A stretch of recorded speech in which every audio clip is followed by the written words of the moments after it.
Welcome back to the Medcurity podcast. Today we are talking about something that every healthcare organization should know. How do you strengthen your security posture, not in 6 months or in a full transformation, but starting this week? Because yes, long-term strategies matter. Yes, policies, SRAs, and enterprise tools matter, but there are simple, high-impact actions that you could take right now that will dramatically lower your risk. So let's jump in.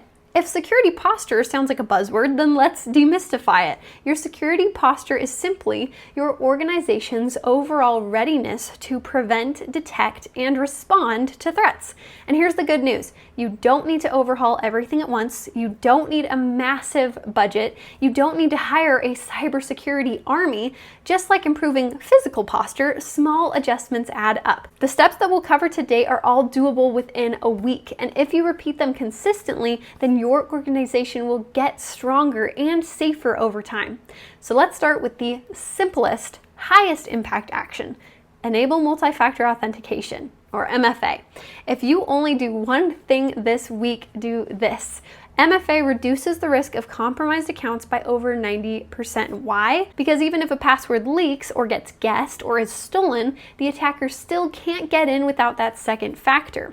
Here's where MFA should be turned on immediately.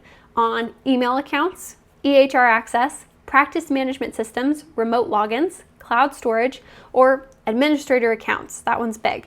If you're leading a team, then send one email today. Everyone, MFA is now required. You will instantly improve your security posture with minimal disruption. Next up, software updates. Yes, this might sound repetitive, but here's the truth. Most cyber attacks exploit vulnerabilities that have already been patched. The organization just didn't do the update. Updating software does three things. It fixes known security holes, it improves system stability, and it keeps you aligned with HIPAA's addressable technical safeguards. So this week, update all computers, update mobile devices, update practice management or EHR tools, update browsers, update firewalls or routers if applicable. If your organization has auto update features, then turn those on so you can set it and forget it. This one action eliminates a huge percentage of preventable threats. All right, let's talk access. Every organization, large or small, eventually ends up with what we might call an access sprawl. People who used to work here, accounts that were never disabled, staff with permissions that are far beyond what they actually need, or temporary logins that became permanent. This week, do an access review sprint. Step 1, look at who currently has accounts. Compare your staff list with your system list. If someone has left, disable and remove the login.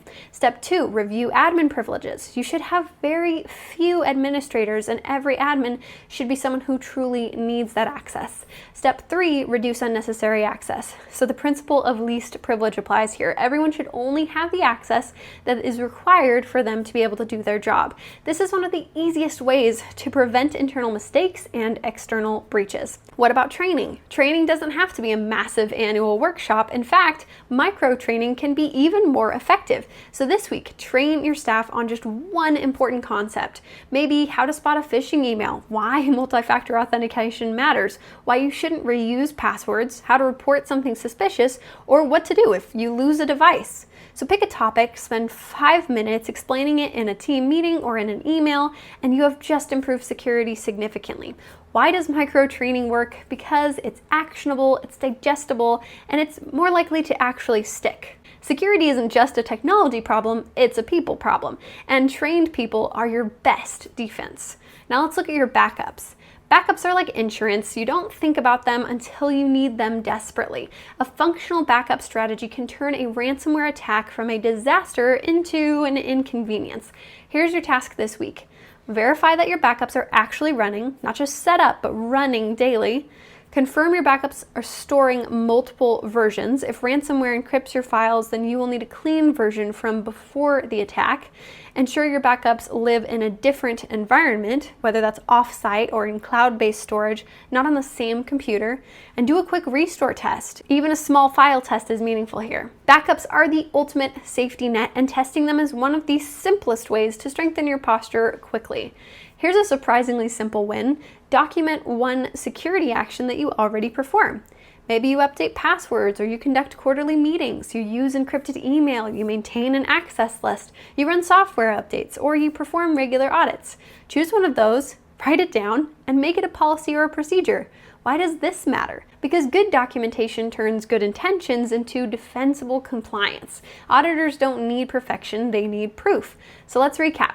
Here are 6 high-impact actions you can take this week to strengthen your security posture. 1, turn on multi-factor authentication. 2, update your software. 3, clean up your user access. 4, train staff on one thing.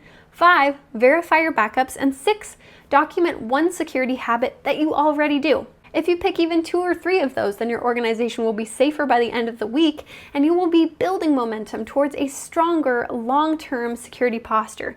So thanks for joining us today on the Medcurity podcast. Remember that improving your security posture isn't always about massive overhauls, but it's about consistent, practical steps that make your organization safer every single week. If this episode was helpful, then share it with a colleague or a team member and check out medcurity.com. We'll see you next time.